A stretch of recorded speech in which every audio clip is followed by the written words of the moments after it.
guys, so for today's video, kakain tayo ng sipon napa. Hindi pa kumakain ng oyster, sinisipon na, no? Okay guys, so ngayon kakain tayo ng oysters. Fresh oyster. Ito na guys. Yan guys, so perfect. Perfect yan, te. Ayan, so meron tayo ditong sibuyas na may sili. Wala, di masyado yan. Sibuyas na may sili. Kinantian ko lang yung sibuyas dito para sa kasili. So wala na eh. Napakunti na lang. Tira naman dyan sa gilid. So ayan na. So guys, that's it na guys. Kain tayo guys ng oyster.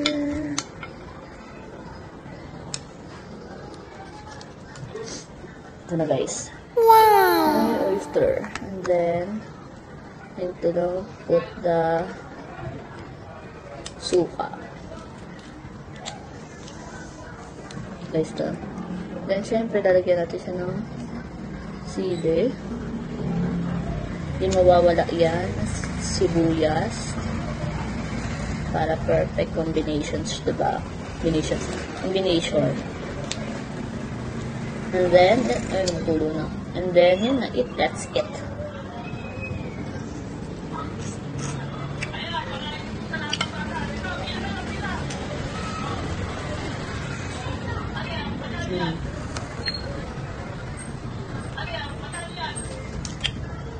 Kaya pa matanggal.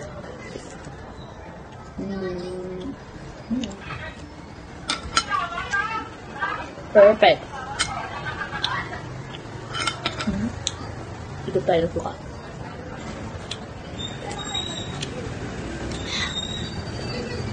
Sarap. Alam niyo guys, maliliit lang siya. Nabili ko siya kanina sa palengke. Wala kasi nakita malalaki. Kaya, no choice tayo. Siyempre, bumili na tayo ng oyster. And this, diba? Perfect. And, the second is, oh, laki niya ulit. Pero, takot siya kumain, no? Nakakatakot siya kainin. Pero it's okay. Perfect na rin yan. Ayun guys, so, let's go. Let's go, let's go. Then ulit, then syempre, di mawawala ang sili. Ang may suka. Ang may sibuyas. It's it. Tara na.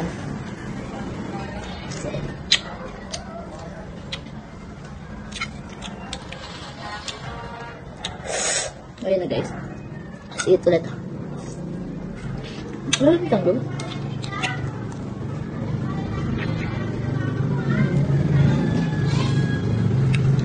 Ang melty niya sa mouth. Pag kinagat mo. Sarap. Pag, iba talaga pag cravings mo isang bagay na isang pagkain. Perfect talaga ng oyster guys. Fresh na fresh siya.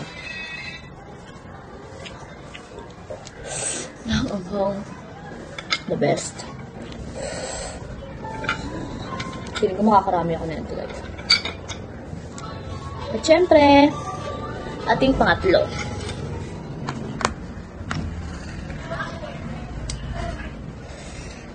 Ang ating mukbang.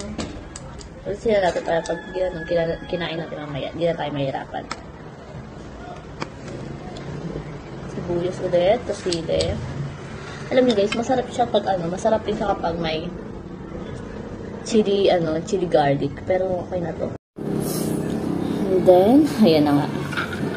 Continue natin guys kasi namatay yung camera ko kanina. So, ito na nga.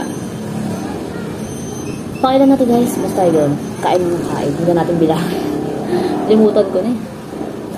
Oh, sarap diba? Basta ito last na to. And then, yan na ang kain nating mukbang. Perfect guys, diba? And then, yan din mawawala ang sibuyas at kamatis. Sibuyas at sili. Hindi mawawala sa oyster yan kasi yan nung nagpapatanggal ng lansa na ito guys. Diba? Mas okay kasi siya kapag may sili tapos may sili tapos may sibuyas. And then guys, ito na. Let it ay, bubulol pa, di ba? Nakain na lang. Ito na nga, kain na ulit tayo ng oyster, fresh oyster, or talaba. At sinabing, hindi alam ang English na kung anong, basta yun. Dahil ba? At hindi na alam na nagsasabi. Talaba.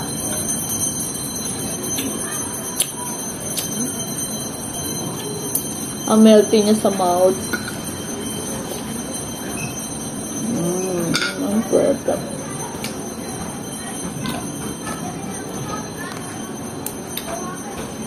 Alam mo yung ano? Alam mo yung pag kumain ka ng cotton candy. Tapos, pag sinubo mo yung iba, ano yun, parang lobo. Pag yun, ganun mo yun, di ba, leleet ka. Tapos pag nilagay mo siya sa mouth mo, ganun, melting niya sa mouth. Perfect. Perfect niya talaga, guys.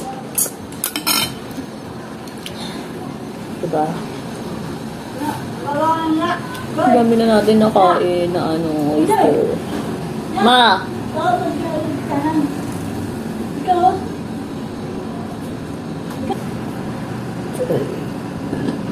Tingnan mo, busog na tayo, guys.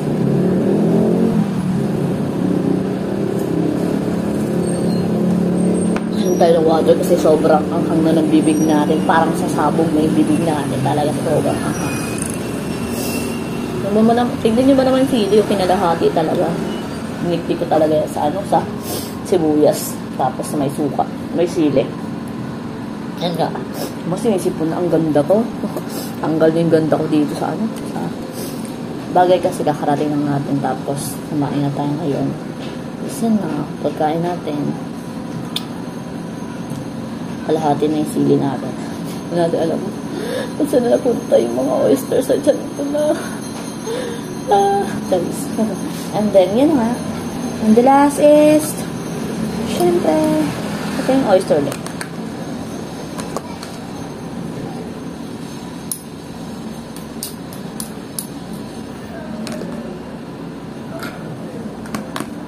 Ayoko naman. Masyado na ako sobrang sa suka. Ganda na lang. Bye! Enjoy kayo sa video ko. Bye!